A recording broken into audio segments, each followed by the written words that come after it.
ఈ 8వ దినము ఉపవాస దినము. దేవుని వాక్యంలోనికి మనం వెళ్తూ ఉంటుండగా శ్రద్ధగా దేవుని మాటలు ఆలకించాల్సిందిగా ప్రభు నామం పేరిట మీ అందరినీ కోరుకుంటున్నాను. ఈ దినమునకై ఏర్పాటు చేయబడిన లేఖన భాగము యాకోబు రాసిన పత్రిక, యాకోబు పత్రిక మొదటి అధ్యాయము, యాకోబు పత్రిక మొదటి అధ్యాయము 2 నుంచి 4 వచనాలు నేను చదువుతా ఉన్నాను. మీ అందరూ కలిసి నాతో మీరు కూడా చదవాల్సిందిగా కోరుకుంటున్నాను. యాకోబు పత్రిక మొదటి అధ్యాయము 2 నుంచి 4 వచనాలు. నా సహోదరులారా, మీ విశ్వాసమునకు కలుగు పరీక్ష ఓర్పును పుట్టించునని ఎరిగి మీరు నానా విధములైన శోధనలలో పడినప్పుడు అది మహదానందమని ఎంచుకొనుడి. మీరు సంపూర్ణులను అనునాంగులను ఏ విషయంలోనైనను కొదువ లేని వారునై ఉండునట్లు ఓర్పు తన క్రియను కొనసాగింపనీయుడి. ఆమెన్. ఈ దినాన్ని పరిశుద్ధ ఆత్మదేవుడు మనల్ని సంపూర్ణులుగా చేయడానికి, మనల్ని కొదువలేని వారుగా చేయడానికి, మనల్ని పరిపూర్ణతలోనికి నడిపించడానికి ఒక అమూల్యమైన అంశాన్ని మన మధ్యలో పరిశుద్ధాత్మదేవుడు తీసుకుని వస్తూ ఉన్నారు. దాన్ని కలిగి ఉంటే మనం సంపూర్ణతలోనికి నడిపించబడినట్లే అని పరిశుద్ధాత్మదేవుడు మాట్లాడుతూ ఉన్నారు. ఏంటి ఆ విషయము అని గనక మనము ఒక్కసారి ఆలోచన చేస్తే, ఓర్పు అనే ఆ అంశాన్ని మనం మన జీవితాల్లో కలిగి ఉంటే, ఓర్పు అనే క్రియను మన జీవితంలో కలిగి ఉంటే మనం ఎలా ఉంటామంట? కొదువ లేని వారముగా ఉంటామంట. సో క్రీస్తులో పరిపూర్ణత చెందడానికి మనము ఈ యొక్క లోకయాత్రలో క్రీస్తును పోలి నడుచుకున్నట్లుగా పరిశుద్ధాత్మదేవుడు మనందరికీ సహాయపడుతూ వస్తున్నారు. ఆమేన్. ఇంకా మన సంఘంలో మనలో పరిపూర్ణత రాని అంశం ఏంటి అంటే ఓర్పు లేదా సహనము. అందుకే ఇక్కడ యాకోబు గారు రాస్తూ, యాకోబు రాసిన పత్రికలో మొదటి అధ్యాయంలోని తొలి మాటల్లోనే చెప్తున్న మాట, మీ విశ్వాసమునకు కలుగు పరీక్ష ఓర్పును పుట్టించును. ఎవరిలో ఎంత విశ్వాసం ఉంది అని పరీక్ష కలుగుతూ ఉంటుందంట. ఎవరిలో ఎంత విశ్వాసం ఉన్నది అనే ఒక పరీక్ష దేవుడు పెట్టినప్పుడు ఆ పరీక్షలో అల్టిమేట్ రిజల్ట్ ఏంటంటే ఓర్పును పుట్టిస్తుంది అన్నమాట. ఇప్పుడు ఈరోజు పిల్లలందరికీ ఎగ్జామ్స్ జరుగుతున్నాయి. సంవత్సరం అంతా చదివిన చదువు. ఈ ఎగ్జామ్ ఎందుకు పెడుతున్నారు? వాళ్ళలో ఎంతవరకు అది అండర్స్టాండింగ్ అయింది, వాళ్ళు ఎంతవరకు నేర్చుకున్నారు అనేది ఒక పరీక్ష పెడితే తప్ప వాళ్ళకి ఎంత వరకు నేర్చుకున్నారో ప్రూవ్ అవ్వదు. ఆ ఎండ్ రిజల్ట్ని బట్టి వాళ్ళు ఎంతవరకు ఈ సంవత్సరం అంతా చదివారో దాన్ని బట్టి వచ్చిన మార్క్స్ని బట్టి చెప్పగలుగుతాం. అలాగే మనలో ఎంత విశ్వాసం ఉందో ఒక పరీక్ష గుండా దేవుడు తీసుకెళ్ళినప్పుడు ఆ పరీక్షలో మనం ఎంత ఓర్పుతో సహనంతో నిలవబడుతున్నామో దేవుడు చూస్తారు. అలా చూసినప్పుడు దానిలో మనం ఏం చేయబడతామంట? పరిపూర్ణతలోనికి మార్చబడతామంట. ఆమేన్. ఈరోజు వస్తున్న ప్రతి సమస్యలో నానా విధములైన శోధనలో పడినప్పుడు మనం దాన్ని ఎలా ఎంచుకోవాలి? మహదానందంగా ఎంచుకోవాలంట. మనం ఏం చేస్తాం? నానా విధమైన శోధనలో పడినప్పుడు దాన్ని బహుభయంకరమైన శ్రమగా ఎంచుకుంటాం. దానిలో మనం కృంగిపోతాం, నీరసించిపోతాం, దేవుని సణుగుతాము, గొణుగుతాం. కానీ నిజమైన విశ్వాసం కలిగిన వ్యక్తుల జీవితాలు మనం చూస్తే శోధనలు వచ్చినప్పుడు వాళ్ళు ఏం చేశారంట? ప్రభువుని స్తుతించారు, ఆనందించారు. శోధనలో పడినప్పుడు వారి విశ్వాసం ఇంకా అధికమైంది తప్ప తగ్గలేదు. సో మన ముందు అనేకమైన బిడ్డల యొక్క వారి యొక్క సాక్ష్యాలు, హెబ్రీ పత్రిక 11వ అధ్యాయం చదివితే విశ్వాస వీరుల సాక్ష్యాలు అక్కడ ఉన్నాయి. ఇంత గొప్ప సాక్షి సమూహము మన ముందు ఉండగా, మేఘం వలె ఆవరించి ఉండగా, విశ్వాసమునకు కర్తయు దాన్ని కొనసాగించువాడైన ప్రభు వైపు చూస్తూ మన ముందున్న పందెంలో ఓపికతో పరిగెట్టాలి. ఆమేన్. ఓపిక, ఓర్పు, సహనము మన జీవితాల్లో చాలా చాలా చాలా అవసరమైనది. ఆమేన్. సో ఈరోజు మారుమనసు అనే ఈ టాపిక్లో దేవుడు మనతో మాట్లాడాలనుకున్న మాట, ఓర్పు విషయంలో మీరు కొదువు లేని వారుగా ఉండాలి. ఆమేన్. సో చాలా కొదువు ఉంది, నాకు తెలిసి చాలా కొదువు ఉంది ఓర్పు విషయంలో. తట్టుకోలేకపోతున్నానండి, నా వల్ల కావట్లేదు అన్న మాటలు చాలా విషయాల్లో మనకు వినిపిస్తూ ఉంటాయి. మన జీవితంలో వస్తున్న పరిస్థితులను బట్టి చాలాసార్లు మనం ఈ మాట మాట్లాడుతూ ఉంటాం. రోమిలికి రాసిన పత్రిక 8వ అధ్యాయము 25వ వచనాన్ని నేను చదువుతా ఉన్నా. 8:25. మనము చూడని దాని కొరకు నిరీక్షించిన ఎడల ఓపికతో దాని కొరకు కనిపెట్టుదుము. మనము చూడని దాని కొరకు నిరీక్షించిన ఎడల ఓపికతో దాని కొరకు కనిపెట్టుదుము. ఏదైతే మనం ఇంకా పొందుకోలేదో, ఏదైతే మన కన్నులారా చూడలేదో, ఏదైతే ఆశతో మనము ప్రార్థనలో ఎత్తిపడుతూ ఉన్నామో దాని విషయంలో ఏం చేయాలంటే ఓపికతో కనిపెట్టుకోవాలంట. దీనికి ఒక బెస్ట్ ఎగ్జాంపుల్ చూస్తే, అబ్రహాము శారా జీవితంలో దేవుడు వాళ్ళని పిలుచుకొని ఆ పిలుపులో చాలా సంవత్సరాలు వాళ్ళ ఓపికతో ఎదురు చూడాల్సి వచ్చింది. వాగ్దానం చేసిన వెంటనే దేవుడు నెరవేర్చేశారా? లేదు. వాళ్ళకి చాలా టైం పట్టింది. ఆ వాగ్దానంలో స్థిరపరచబడడానికి చాలా సమయం పట్టింది. ఆ సమయం అంతా వాళ్ళు ఏం చేశారంట? ఓపికతో ఎదురు చూశారంట. ఆమేన్. ఓపికతో ఎదురు చూశారు కాబట్టి ఆ వాగ్దాన ఫలమును వాళ్ళు పొందుకున్నారు. ఈరోజు చాలామందికి వాగ్దానాలు ఉన్నాయి, కానీ ఆ ఫలాన్ని పొందుకోలేకపోవడానికి ముఖ్యమైన రీజన్ ఏంటంటే ఓపికతో ఎదురు చూడడం లేదు. అందుకే ఇక్కడ రోమా పత్రికలో అంటారు కదా, మనము చూడని దాని కొరకు నిరీక్షించిన ఎడల ఓపికతో దాని కొరకు కనిపెట్టుకొందుము. దేవునికి వాగ్దానం ఇచ్చారా?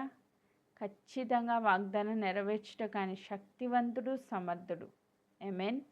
ఆయన శక్తివంతుడు, సమర్థుడని మనం గుర్తించి ఆయన తట్టు చూస్తూ ఓపికతో కనిపెట్టుకుంటే ఆ దినాన్ని అబ్రహాము శారాల్ని విశ్వాసులకు తల్లిగా తండ్రిగా ఆశీర్వదించిన దేవుడు, వారి జీవితంలో వాగ్దాన ఫలాన్ని అనుభవింపచేసిన దేవుడు ఈ దినాన్ని నా జీవితంలో కూడా ఖచ్చితంగా వాగ్దాన ఫలాన్ని చూసేటట్లుగా దేవుడు సహాయం చేస్తారు. అందుకు మనకున్న ఒక గొప్ప ఆయుధం ఏంటి అంటే, రోమిలికి రాసిన పత్రికలోనే 15వ అధ్యాయము 4వ వచనాన్ని నేను చదువుతున్నా. రోమా 15:4. ఏలయనగా ఓర్పు వలన లేఖనముల వలన ఆదరణను మనకు నిరీక్షణ కలుగుటకై పూర్వమందు రాయబడినవన్నీ మనకు బోధ కలుగు నిమిత్తము వ్రాయబడి ఉన్నవి. 1 ఓర్పు వలన, 2 లేఖనం వలన ఆదరణ. నీకు దేవుడు ఏం మాట ఇచ్చాడో, దేవుడు ఏ వాగ్దానం ఇచ్చారో ఆ వాగ్దానం వల్ల నువ్వేం చేయాలంట? ఆదరణ పొందాలి. ఆ వాగ్దానాన్ని చేత పట్టుకొని ఓర్పుతో నిరీక్షణ కలిగి మన ముందు ఉన్నవారి యొక్క పూర్వమందు రాయబడినవన్నీ మనకి బోధిస్తున్నప్పుడు ఆ బోధను మనం విని దానిలో నిరీక్షణ కలిగి, అవును వారి జీవితాల్లో అలా జరిగింది, వాగ్దానం పట్టుకుని 25 సంవత్సరాలు అబ్రహాము గారు ఎలా నడిచారో, శారమ్మ గారు ఎలా ఉడికిపోయిన గర్భాన్ని మళ్ళా జీవంతో నింపుకున్నారో, అలాంటి వాగ్దానం దేవుడు నాకును ఇచ్చారు, నా జీవితంలో కూడా దేవుడు దాన్ని నెరవేరుస్తారని ఓర్పుతో ఆ లేఖనం వలన ఆదరణ పొంది నిరీక్షణ కలిగి ఎదురు చూడాలంట. ఆమేన్. ఈరోజు చాలామంది బిడ్డల జీవితాల్లో ఓర్పు లేదు, సహనం లేదు. సో కాబట్టే ఆ లేఖనాలను మనం పరిపూర్ణంగా నమ్మలేకపోతున్నాం. నమ్మి విశ్వసించేవాడు ఎన్నడూ సిగ్గుపడడని వాక్యం సెలవిస్తూ ఉంది. ఈరోజు నీ జీవితంలో దేవుని మీద నువ్వు పెట్టుకున్న నమ్మకం ఎప్పుడు వమ్ము కాదు. ఆమేన్. ఎప్పుడు అది నిన్ను సిగ్గుపరచదు. నువ్వు నిజమైన విశ్వాసం అయితే ఖచ్చితంగా దేవుడు నిన్ను ఆ వాగ్దాన ఫలములో స్థిరపరుస్తారు. ఆమేన్. Praise God. అందుకొరకు మనకి ఏం అవసరమైంది? ఓర్పు వలన, లేఖనం వలన ఆదరణ. ఓర్పు వలన, లేఖనం వలన. ఈ రెండు మన జీవితంలో ఉండాలి.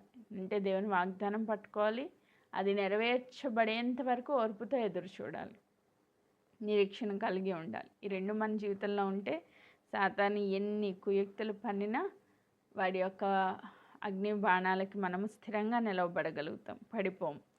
సో ఇంకొక బెస్ట్ ఎగ్జాంపుల్, అంటే నేను దీని గురించి ఆలోచన చేస్తూ ఉంటే దేవుడు నాకు చూపించిన ఇంకొక ఎగ్జాంపుల్ ఏంటి అంటే లేయా. లేయా గురించి మనందరికీ తెలుసు.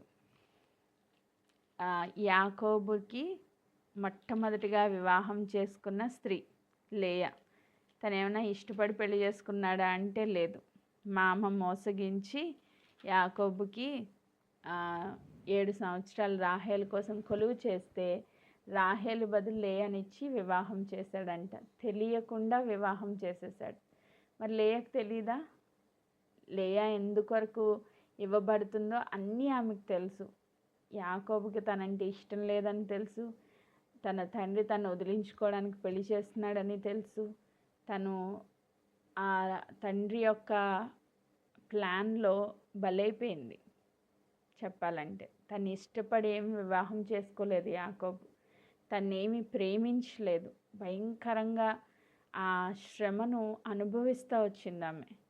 ఈరోజు భర్త ప్రేమించకపోతే ఓర్పుతో, సహనముతో, భర్త ప్రేమించకపోయినా, భర్త పట్టించుకోకపోయినా ఓర్పుతో, సహనంతో కాపురం చేసేవాళ్ళు ఎంతమంది ఉన్నారు? ఒకసారి మనం చెక్ చేసుకుంటే లేయమ్మ గారిని మన దృష్టిలో పెట్టుకుని ఆమె శ్రమ ఎంత పీక్ లెవెల్కి వెళ్ళిందంటే దేవుడే వంగి చూసేసరికి ఆమె ఎంత బాధలో ఉందో, ఎంత దుఃఖంలో ఉందో దేవుని కనుదృష్టికి అర్థమైంది, కానీ యాకోబుకి అర్థం కాల. ఒకసారి ఆదికాండము 29వ అధ్యాయము 30వ వచనాన్ని నేను చదువుతున్నా. 30వ వచనం. యాకోబు రాహేలును కూడెను, మరియు అతడు లేయా కంటే రాహేలును బహుగా ప్రేమించి అతనికి మరి 7 ఏండ్లు కొలువు చేసెను. లేయా ద్వేషింపబడుట యెహోవా చూసి ఆమె గర్భము తెరిచెను, రాహేలు గుడ్రాలై ఉండెను.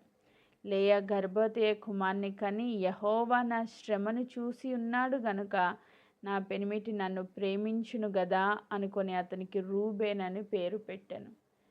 దేవుడు చూస్తూ ఉన్నప్పుడు ఇద్దరు భార్యలు, అక్కా చెల్లెళ్ళు, అది కూడా రాహేల్ని యాకోబు చాలా ప్రేమిస్తున్నాడంట, లేయాని ద్వేషిస్తున్నాడంట. ప్రేమించకపోయినా పర్లేదు, ద్వేషించడం అంటే ఇది ఇంకా ఘోరమైన పరిస్థితి కదా. భర్త ద్వేషిస్తున్నాడంటే తట్టుకుని నిలవబడగలడం ఎవరి తరమన్నా అయిద్దా? నాకు ఎందుకు వచ్చిన భర్త అని వదిలేసి వెళ్ళిపోయే వాళ్ళు ఎంతోమంది ఉన్నారు ఈరోజు. డివోర్స్ కేసులు ఎలా పెరిగిపోతున్నాయంటే ఎందుకు? రీజన్ ఏంటి అంటే ఓర్పు లేదు, సహనం లేదు, పరిస్థితులను తట్టుకుని నిలవబడగలిగే శక్తి లేదు. ఈరోజు లేయమ్మ ఎంత ద్వేషించబడిందో దేవుడు చూస్తూ ఉన్నాడంట. ఒకసారి ఆమె ప్లేస్లో మనం పెట్టుకుని ఊహించుకోండి ఒకసారి.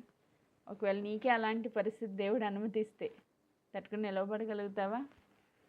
నీకే దేవుడు అలాంటి సిచ్యువేషన్స్ అనుమతిస్తే, నిన్ను ద్వేషిస్తూ ఉన్నారు, నీ భర్తే పక్కన నీ చెల్లె, వాళ్ళిద్దరు హ్యాపీగా ఉన్నారు, వాళ్ళు సంతోషంగా ఉన్నారు, బహుగా ప్రేమించాడంటే మళ్ళీ మామూలుగా కాదు. ఈమెను బహుగా ద్వేషించాడు, ఆమెను బహుగా ప్రేమించాడు యాకోబు. సో అలాంటి సిచ్యువేషన్స్లో దేవుడు చూస్తున్నారు, ఆమె ద్వేషించబడడం దేవుడు చూసారంట. ఈరోజు నిన్ను ఎవరైతే ద్వేషిస్తున్నారో, నీ భర్త, నీ పిల్లల, నీ అత్తమామల, ఎవరు నిన్ను ద్వేషిస్తున్నారో దేవుడు చూస్తున్నాడా లేదా? మనం అనుకుంటే ఎవ్వరు చూడట్లేదు, నా బాధ ఎవరికి తెలుసు, నా శ్రమ ఎవరికి తెలుసు, ఓర్చుకోమ్మా అని చెప్తారు, ఈజీగా చెప్పేస్తారు. కానీ నా బాధలు ఎవరికి తెలుస్తున్నాయి అని ఎంతో కృంగిపోతూ ఉంటాం. కానీ దేవుడు చూస్తున్నారు, నువ్వు పడుతున్న శ్రమ చూస్తున్నారు, నీ బాధ చూస్తున్నారు, నీ వేదన చూస్తున్నారు. ప్రతిఫలం ఇచ్చేది ఎవరు? దేవుడే. లేయా గర్భాన్ని దేవుడు తెరిచారంట, రాహేలు గర్భాన్ని మూసారంట. దేవుని చేతిలో ఉంది అంతా. ఆమేన్.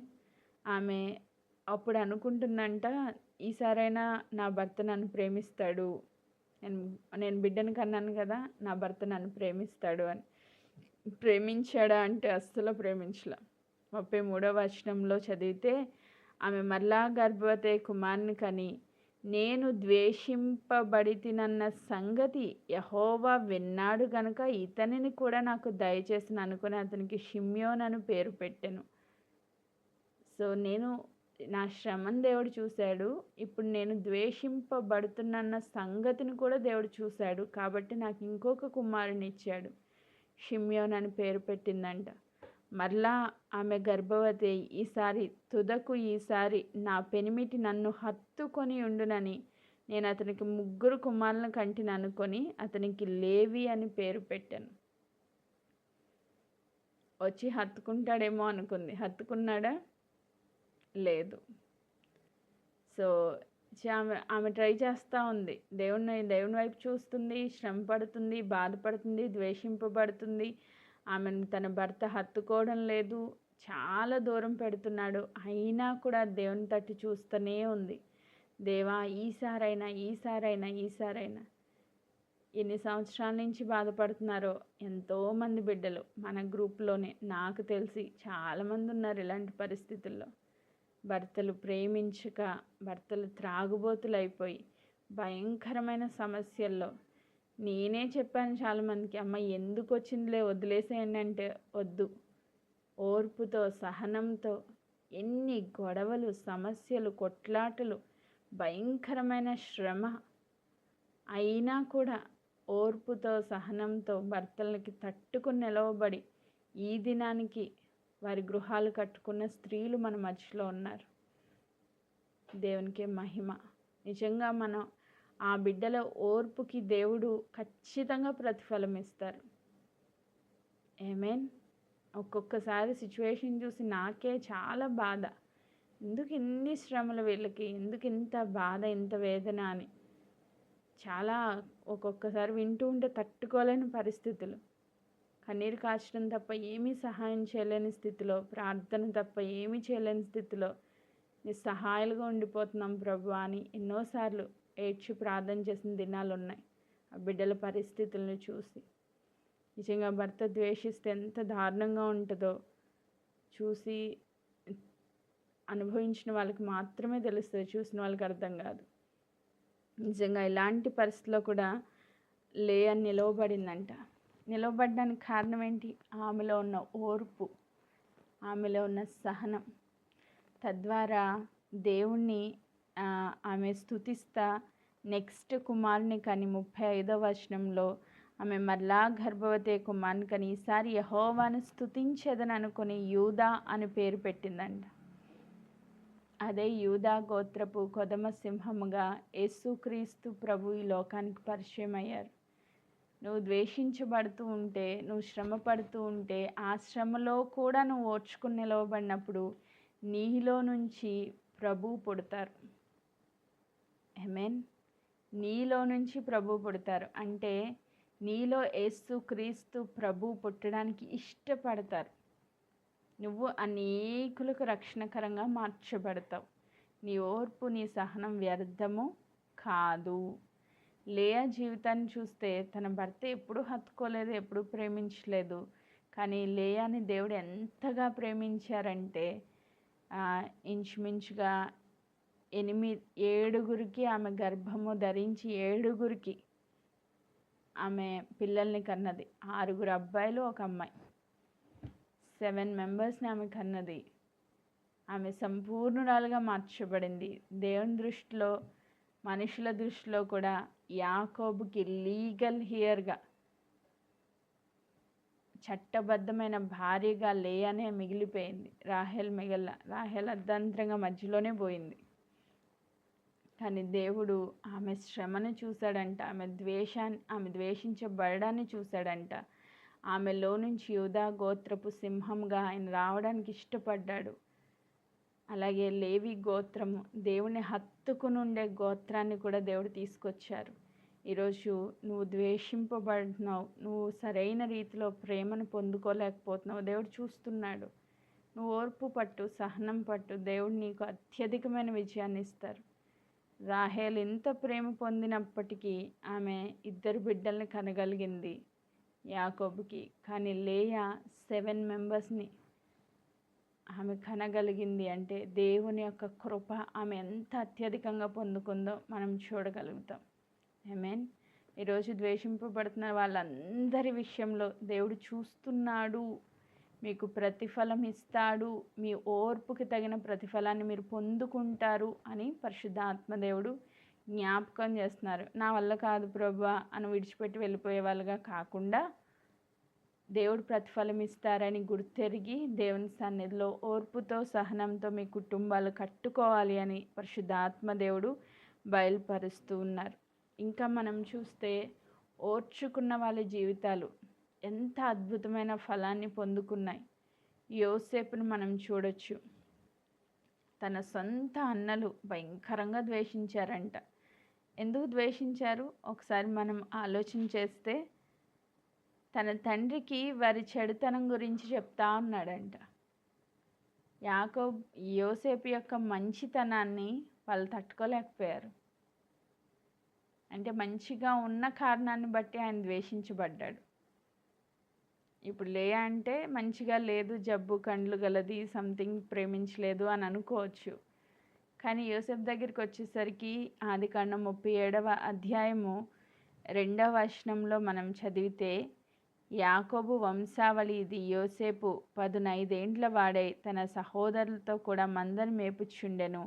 అతడు చిన్నవాడై తన తండ్రి భార్య అయిన బిల్హా కుమారుల యొద్ద, జిల్ఫా కుమారుల యొద్ద ఉండెను. అప్పుడు యోసేపు వాడి చెడుతనమును గూర్చి సమాచారం వారి తండ్రి యొద్దకు తెచ్చుచుండెను. సో వాళ్ళ చెడుతనం, తన అన్నదమ్ముల యొక్క చెడుతనం గురించి, వాళ్ళు చేస్తున్న తప్పుల గురించి, వాళ్ళు చేస్తున్న మోసాల గురించి, వాళ్ళ యొక్క బిహేవియర్ ఎలా ఉందో తీసుకొచ్చి తండ్రికి చెప్తా ఉన్నాడంట. ఈయన మంచిగా ఉన్నాడు, తన అన్నల యొక్క చెడుతనం గురించి చెప్తా ఉన్నాడు. దాన్ని బట్టి వాళ్ళకి చాలా కోపం వచ్చిందంట. సో ఈయన మంచితనాన్ని బట్టి వాళ్ళకి కోపం వచ్చింది. ఒక్కొక్కసారి మనం మంచిగా ఉన్నా కూడా నచ్చదు కదా. మన ఇంట్లో మనం మంచి మాటలు చెప్పినా కూడా నచ్చదు. అమ్మ దిగొచ్చింది, సత్య హరిశ్చంద్రురాల్లాగా మాట్లాడుతుంది అని చాలా రకాల నిందలు, అవమానాలు వస్తాయి. నువ్వు యథార్థంగా ఉన్నా కూడా నచ్చదు చాలామందికి. సో ఈ లోకంలో నీతిమంతులుగా బ్రతకడం చాలా కష్టం అంట. మోసం చేసే వాళ్ళుగా ఉంటే చాలా ఈజీగా బ్రతికేయచ్చు. కానీ నీతిమంతులుగా ఉండడం మాత్రం చాలా కష్టం. నచ్చితే చాలామందికి నచ్చవు. ఎందుకంటే అందరూ అబద్ధాలనే ప్రేమిస్తారు, చీటి కార్యాలని నచ్చుతాయి వాళ్ళకి. మనమేమో యథార్థంగా ఉంటే, వెలుగులో ఉంటే వాళ్ళకి నచ్చదు. యోసేపులో ఉన్న యథార్థత వాళ్ళ అన్నల పరిస్థితి చూసినప్పుడు తండ్రికి చెప్తూ ఉన్నాడని ద్వేషించడం మొదలుపెట్టారంట. చాలా ద్వేషం వచ్చింది. ఆయన ఎక్కువగా తండ్రి ప్రేమిస్తున్నాడని ఆ ప్రేమను బట్టి కూడా ద్వేషించడం మొదలుపెట్టారంట. యోసేపుని తీసుకెళ్ళి అమ్మేశారు, గుంటలో పడేశారు. భయంకరమైన శ్రమల గుండా ఆయన నడిచాడు. కానీ ఎప్పుడైనా దేవుడి మీద సణిగాడా? మీరు యోసేపు జీవిత చరిత్ర అంతా చదవండి. ఆయనకి జరిగిన అన్యాయాల్లో ఎక్కడైనా దేవుని మీద సణిగాడా? సనగలేదు. ఎప్పుడూ దేవుని మీద అసహనాన్ని చూపించలేదు.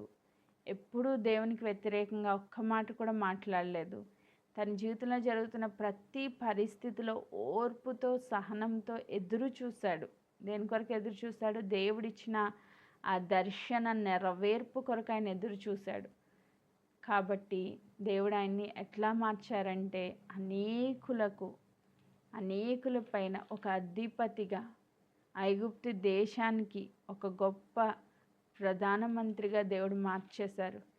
మొత్తము ఆయన బట్టి మొత్తం ఆ దేశం, ఆ ప్రపంచమంతా పోషించబడిందంట. ఆయన ఓర్పు, ఆయన సహనం వ్యర్థమైందా అంటే ఎక్కడ వ్యర్థం కాల. నువ్వు ఓర్చుకుంటే దేవుడు నిన్ను బట్టి అనేకులను పోషిస్తారు. నీలో నుంచి ఆయన రావడానికి ఇష్టపడడమే కాదు, నిన్ను బట్టి అనేకులను పోషిస్తారు. ఆత్మీయంగా పోషిస్తారు, శారీరకంగా పోషిస్తారు. దేవుడు నిన్ను అత్యధికమైన స్థితిలో ఉంచుతాడు. ఓర్పు సహనం ఉన్న వారి జీవితాల్లో వచ్చే ఫలాన్ని కనుక మనం చూస్తే అద్భుతంగా ఉంటుంది. అబ్రహాం జీవితంలో విశ్వాసులకు తల్లిగా తండ్రిగా వారిని బట్టి భూలోకంలో ఉన్న వంశాలన్నీ ఆశీర్వాదం పొందుకున్నాయి. అలాగే లేయా గర్భంలో నుంచి దేవుని స్తుతించే యాజకులు వచ్చారు. లేవి గోత్రికులు దేవుని హత్తుకునుండే ఒక వంశమే వచ్చింది. ఆమె గర్భంలో నుంచే యూదా గోత్రం వచ్చింది. దానిలోంచి దావీదు వచ్చారు. దావీదు కుమారుడుగా యేసుక్రీస్తు ప్రభు వచ్చారు. ఈరోజు యోసేపుని యేసుక్రీస్తు ప్రభుని ఈక్వల్గా పోలుస్తారు. అంటే ప్రభువుకున్నంత సహనం ఓర్పు యోసేపులో మనకు కనబడుతుంది. పరమ యోసేపుగా యేసుక్రీస్తు ప్రభుని పోలి ఆయన నడుచుకున్నాడు. నిజంగా ఇలా చెప్పుకుంటూ పోతే ఎన్నో ఎగ్జాంపుల్స్ ఉన్నాయి. ఈరోజు మనల్ని దేవుడు ఏం చెప్తున్నారంటే, నువ్వు ఓర్పుతో ఉన్నావా, సహనంతో ఉన్నావా? నీకున్న పరిస్థితుల్లో నువ్వు ద్వేషించబడవచ్చు, నీకు అన్యాయం జరగవచ్చు, నీ జీవితం ఎలా అయినా ఉండొచ్చు, కానీ నువ్వు ఓర్చుకుంటున్నావా? కీర్తనల గ్రంథము 40వ అధ్యాయము 1వ వచనాన్ని నేను చదువుతున్నా. కీర్తనల గ్రంథము 40వ అధ్యాయము 1వ వచనం. 40వ అధ్యాయము 1వ వచనాన్ని నేను చదువుతా ఉన్నాను. యెహోవా కొరకు నేను సహనంతో కనిపెట్టుకొంటిని, ఆయన నాకు చెవియొగ్గి ఆలకించెను.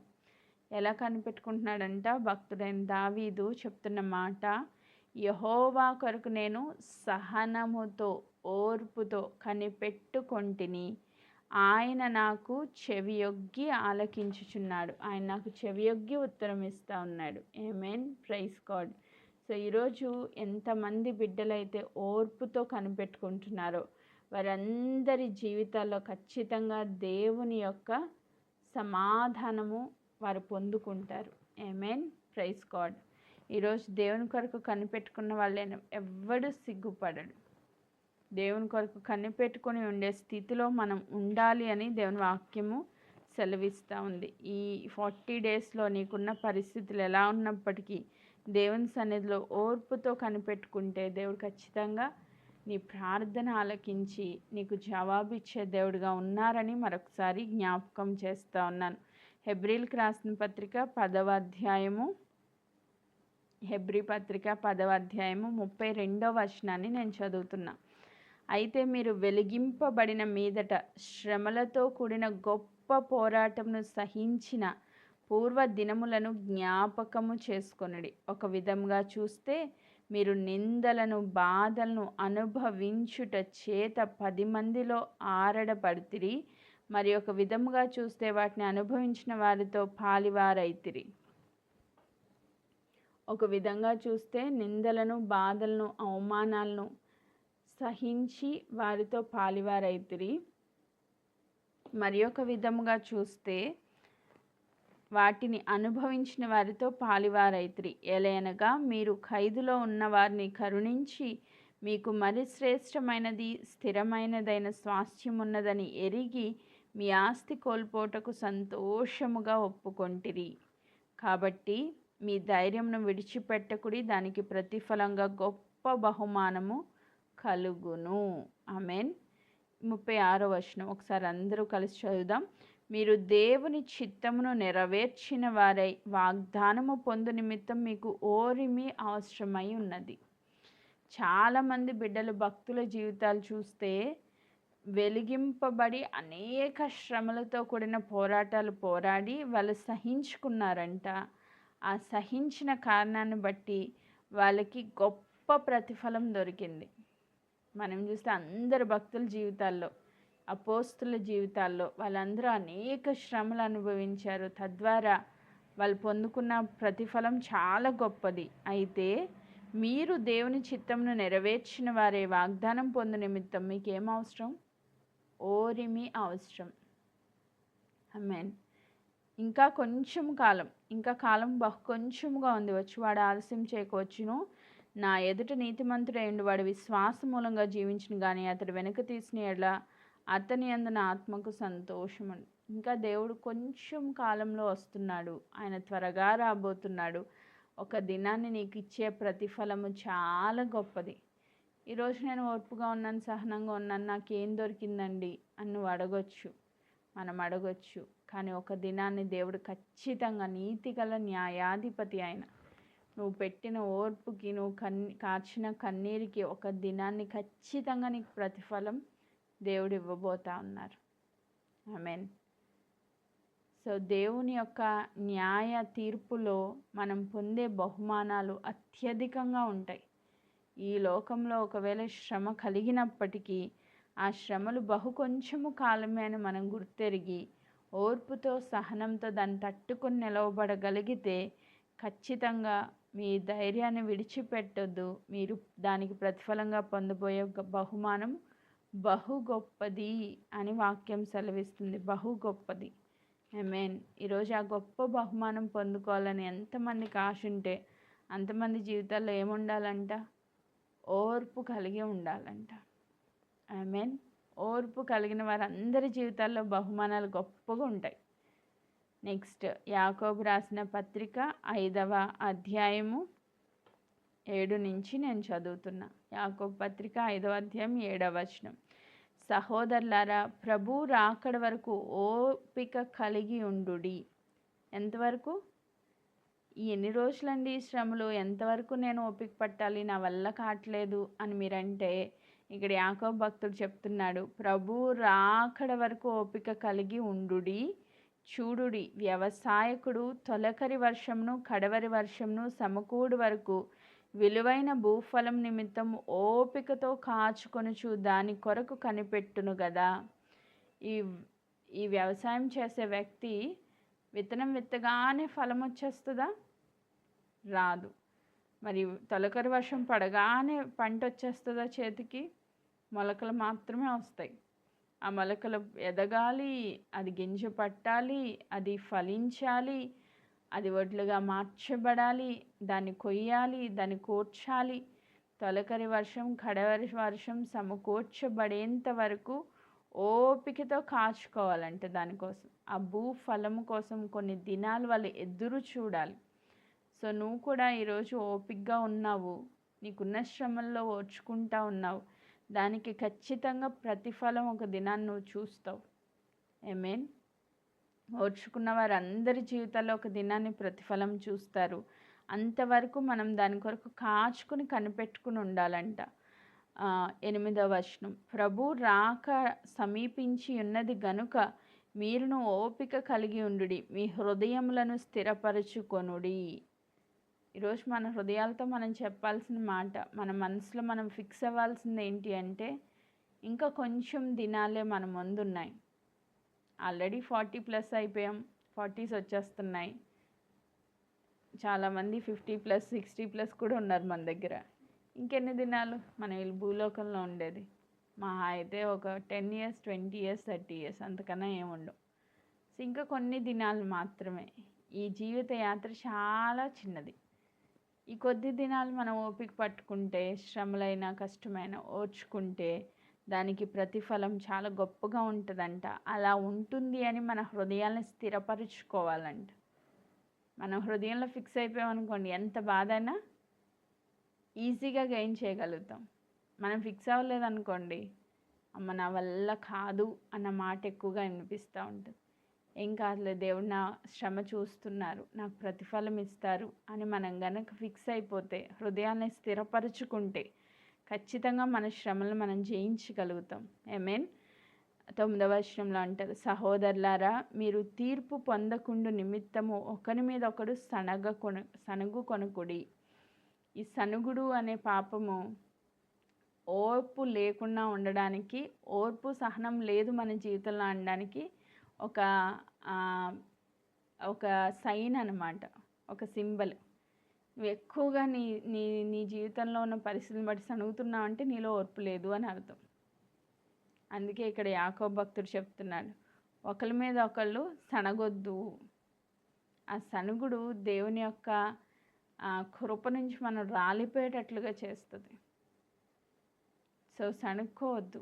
దేవుని సన్నిధిలో మనం ఏం చేయాలంట? ఓర్పు కలిగి ఉండాలంట. ఇదిగో న్యాయాధిపతి వాకిట నిలిచి ఉన్నాడు, నా సహోదరులారా, ప్రభు నామమున బోధించిన ప్రవక్తలు శ్రమానుభవమును ఓపికను మాదిరిగా పెట్టుకోండి.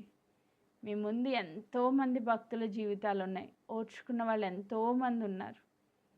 సో ఇక్కడ ఒక బెస్ట్ ఎగ్జాంపుల్ ఇస్తున్నారు 11వ వచనంలో. సహించిన వారే ధన్యులు అనుకొనిచున్నాం కదా, మీరు యోబు యొక్క సహనము గూర్చి వింటిరి. యోబు జీవితంలో జరిగిన పరిస్థితులన్నీ మనకు తెలుసు కదా. యోబు ఎంత సహించుకున్నారు. యోబు ఒక యథార్థవంతుడై ఉండి, న్యాయవంతుడై ఉండి, ఒక్క విషయంలో కూడా తప్పిపోకుండా దేవుని కనుదృష్టిలో ఆయన ఎంతో నమ్మకమైన వ్యక్తిగా ఉన్న యోబు జీవితంలో వచ్చిన శ్రమల్లో ఆయన ఓర్పు కలిగి, సహనం కలిగి అంతం వరకు భరించాడు. ఆ సంవత్సర కాలం ఆయన పడిన బాధ, వేదన ఎంతో ఎక్కువ.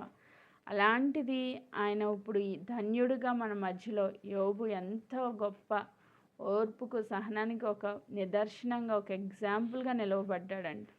ఈరోజు మనం అవును, ఈమెకి చాలా ఓర్పు ఎక్కువ, అలాంటి పరిస్థితిలో నేనైతే నిలబడలేనమ్మా అని అనేస్తాం. నేనైతే నా వల్ల కాదు అనేస్తాం. నీ వల్ల అవుతుందనే దేవుడు నీకు ఆ పరిస్థితులు ఇచ్చారు. నీ వల్ల కానిది ఏది దేవుడు నీకు ఇవ్వరు. నీ భర్తను నువ్వు సహిస్తావని దేవుడు నీకు ఆ భర్తని ఇచ్చారు. నీ పిల్లలను ఓపిక పడతావనే దేవుడు నీకు ఆ పిల్లల్ని ఇచ్చారు. నీ పరిస్థితులన్నీ కూడా నువ్వు తట్టుకోగలుగుతావని తెలిసే దేవుడు నీకు ఇచ్చారు. దేవుడికి తెలీదా నువ్వు ఎంతవరకు భరించగలవో? అందుకే దేవుడికి తెలిసి ఒక్క ఇంచు కూడా పెంచరంట శ్రమ. ఇంతవరకు పెడితేనే నా బిడ్డ తట్టుకోగలుగుతుంది, ఇంతకన్నా కొంచెం పెట్టినా ఈ పిల్ల వల్ల కాదు అని చెప్పి దేవుడు అంతే అనుమతిస్తారంట. నువ్వు తట్టుకునే శ్రమే, నువ్వు సహించగలిగినంతే దేవుడు అనుమతిస్తారు. నువ్వు సహించలేని శ్రమను దేవుడు నీ జీవితంలో అనుమతించరు. కాబట్టి ఆ శ్రమంలో ఓపిక కలిగి ఉండడం నేర్చుకుందాం. అలా ఓపిక కలిగి ఉన్న వారందరి జీవితాలు ధన్యులుగా మార్చబడ్డారు, గొప్ప ప్రతిఫలాన్ని పొందారు. సో అదే ప్రతిఫలం మనం కూడా అనుభవించాలని దేవుడు కోరుకుంటూ మన జీవితాల్లో ఉన్న ప్రతి శ్రమలో ఓర్పుతో, సహనంతో జయించే వ్యక్తులుగా ఉండాలని. సో ఒకవేళ నీకు ఈరోజు వరకు ఓర్పు లేదా, సహనం లేదా, ఈ వాక్యం వింటున్న ఈ దినమే దేవా, పరిశుద్ధాత్మదేవ, మీరు నాకు ఓర్పును, సహనాన్ని దయచేయండి అని మనం ప్రార్థన చేసుకుంటే ఖచ్చితంగా అది ఆత్మఫలము. ప్రేమ, సంతోషం, సమాధానం, దీర్ఘశాంతము. సో ఓర్పు, సహనము, దీర్ఘశాంతం ఇది ఆత్మఫలము. ఆ ఫలాన్ని ఫలించేటట్లు దేవుడు కృపనిస్తారు మనకి. సో మనం ప్రార్థనలో ఎత్తి పట్టాల్సిన అంశం ఇది. దేవా, నా పరిస్థితుల్లో ఓర్పుని దయచేయండి, దీర్ఘశాంతాన్ని దయచేయండి, సహనాన్ని దయచేయండి, ఈ కుటుంబాన్ని నెట్టుకొని రాగలిగే కృపను దయచేయండి, నిలవబడగలిగే కృపను దయచేయండి అని మనం భారం కలిగి ప్రార్థన చేస్తే ఖచ్చితంగా పరిశుద్ధాత్మ దేవుడు సహాయం చేస్తారు. మన జీవితాల్లో మనం ధన్యులుగా మార్చబడాలని కోరుకుంటూ, ఓర్పులో ఒక సంపూర్ణమైన ఫలాన్ని మనం పొందుకోవాలని కోరుకుంటూ ఈ మాటలు నేను ముగిస్తున్నాను. దేవుడి వాక్య భాగమును దీవించును గాక. ఆమేన్.